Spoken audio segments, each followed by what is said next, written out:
कि देखिए हम लोगों के आप राजा हैं, यहाँ जात बिरादरी की बात आप बिल्कुल मत करिएगा। आप एक परिवार में घटना हुई है, किसी का बेटा गया है, एक लड़का बेटा था।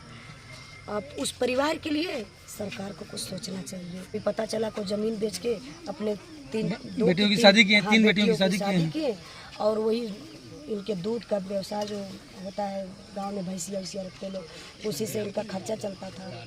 और इतना बड़ा तो है नहीं कि वो अपना फिर बेटियों का शादी कर ले, नहीं अपने बुढ़ापे का सहारा बन सके। हर माता पिता को एक बेटा का सहारा होना बहुत ज़रूरी होता है। उनका बेटा खो गया, इसलिए मैं ये कहूँगी सरकार से कि सहारा, मैं सरकार से निवेदन करती हूँ कि प्लीज़ आप जरूर इस परिवार को देखिए और मदद कीजिए। एक माँ का दर्द, एक बहन का दर्द आप समझ सकती हैं। एक महिला है, आज क्या उस माँ के ऊपर बीत रही होगी, क्योंकि जिस बच्चे को माँ ने 9 महीने अपने गर्भ में पाला और बहनें लाड प्यार देती थी, आज उसी का 17 वर्षीय बच्चा ऐसे सर अलग धड़ अलग ऐसे तड़प रही थी बाड़ी। क्या कैसा गमगीन माहौल, कभी आपने सुना था ऐसा? देखिए जब मैं जा रही थी कहीं प्रोग्राम में, ऐसे मैं डिस्टर्ब चल रही थी, मंच पे गा रही हूँ, क्या बोल रही हूँ मुझे खुद नहीं पता। मेरी पार्टी वाले बोल रहे हैं अरे उजाला क्या हो गया? मैं बोली भैया ऐसी ऐसी घटना हो गई है, मैं जब से देखी हूँ तब से समझ में नहीं आ रहा है। मेरी पार्टी वाले बिल्कुल मुझे समझाने लगे कि तुम बहुत छोट दिल के हो उजाला, ऐसा मत घटना देखा करो। मैं बोली भैया कैसे नहीं देखेंगे, अपने ही समाज के लोग हैं, अपने ही लोग हैं।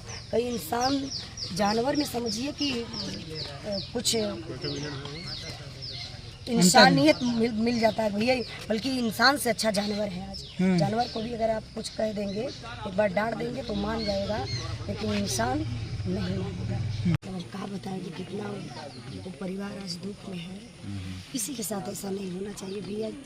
एक बित्ता जमीन के लिए जितने भाई लोग देख रहे हैं, थोड़ा दूरी बना लो कि एक बित्ता जमीन के लिए आप किसी का हत्या मत करिए प्लीज। आप लोग कमा के बना लीजिए, क्योंकि जर जमीन यहीं पे रह जाएगा।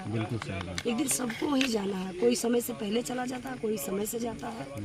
तो आप लोग जमीन के लिए ऐसा कभी कदम मत उठाइएगा। और एक बात कहती हूँ इस मीडिया के माध्यम से कि कोई भी अपराध करने से पहले 100 बार आप लोग सोच लीजिए कि अपराध कर रहे हैं तो आपके ऊपर क्या गुजरेगा। आप सुकून से नहीं जी सकते हैं, ना सुकून की रोटी खा सकते हैं, ना आपका परिवार सुकून से रह सकता है। इसलिए 100 बार गलत काम करने से पहले 100 बार आप सोच लीजिए, शायद आपका कदम पीछे हट जाएगा, आप अपराध से बच जाएंगे। अनुराग की माँ से मिलने के बाद आपको क्या बताया और क्यों हत्या हो गई? देखिए उनकी माँ तो बेचारी बोल नहीं पा रही है, उनकी कुछ समझ ही नहीं आ रहा है कि क्या हो रहा है।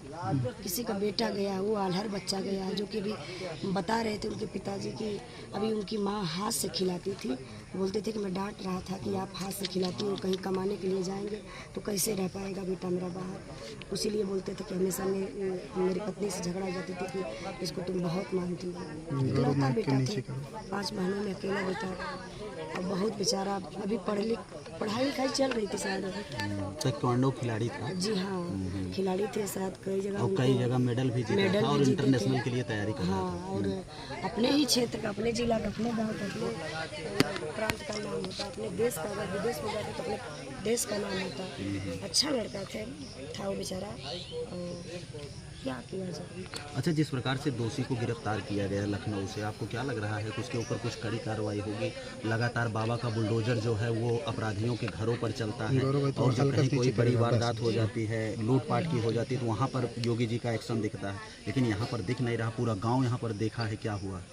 देखिए इस पे देखना चाहिए, क्योंकि वो हमारे सरकार है, वो हम लोगों के राजा हैं। माननीय आदित्यनाथ योगी जी को इस पे विचार करना चाहिए, बहुत गहराई से विचार करना चाहिए, क्योंकि अपराधी किसी के परिवार का, किसी के जात बिरादरी, किसी के घर का नहीं हो सकता है। अपराधी है तो अपराध किसी के साथ कर सकता है, चाहे कोई भी अपराधी हो धरती पर।